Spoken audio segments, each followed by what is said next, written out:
bago lumaki ang tubig nung Lunes po, namigay sila ng mga pagkain yung konsyal namin, Nina Perez. Tapos, nung hapon po lumaki ng tubig.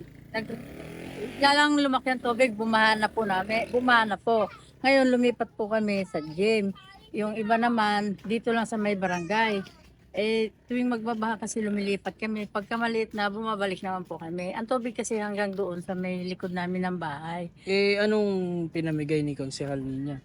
Nung gabi po, namigay siya ng isang timba, may laman ng sardinas, tapos may 5 kilong bigas, binigay ni Nina Perez.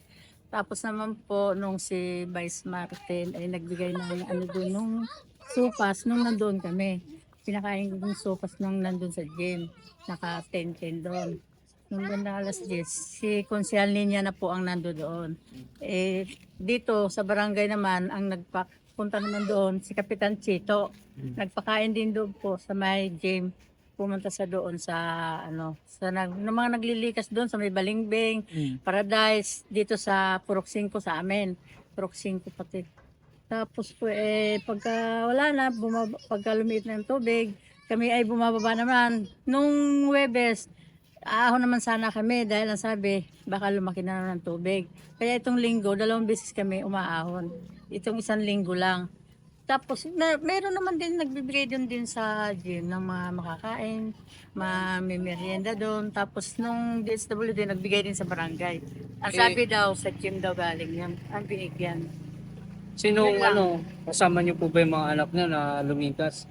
Yung 3 kong anak ay 4 mga babae, sinama ko po. Yung mga lalaki po, nagbantay ng gamit namin kasi andyan lang sa taas dito lang, basa nga lahat. Hindi naman po namin pwede isama doon kasi madilim dyan. Baka mamaya, pagbalik namin, wala na kami mga gamit. Kami lang nando doon, saka yung apo ko na yon. Kamusta naman po yung mga gamit niya? Basa yung iba naman nandyan. Yung owner ko naiwan namin, inabot naman. Yung isa, kabibili lang ng asawa ko, inutang ko yun. Dinala namin doon. Pero hanggang dito na yung tubig po, hanggang dyan na yung tubig bago namin naahon. Hanggang dito po kasi ang tubig tapos pagdating namin doon, malalim na. Kaya yung isa, iniwan na namin. Hindi na kami nakapunta doon. Hindi na namin nadala. Pero tuwing naman baba po, nililipat namin yung mga gamit namin. Yung importante lang. Yung hindi naman importante, naiiwan na namin kasi mabilis ang tubig. Gaya lang nung Karina, mabilis ang tubig nung Karina. Ngayon, inting naman. Yung Unisys po, maraming nasira talaga. Pero nitong Karina at inting, medyo konti lang. Kaya lang, tinutulungan naman kami ng aming kapitan, yung aming mayor, ang aming mga vice. Tinutulungan naman kami ng kunting kailangan lang namin. Tapos binibigyan kami ng lutong pagkain, mga supas at lugaw. Yun ang inaano namin sa barangay, saka sa gym.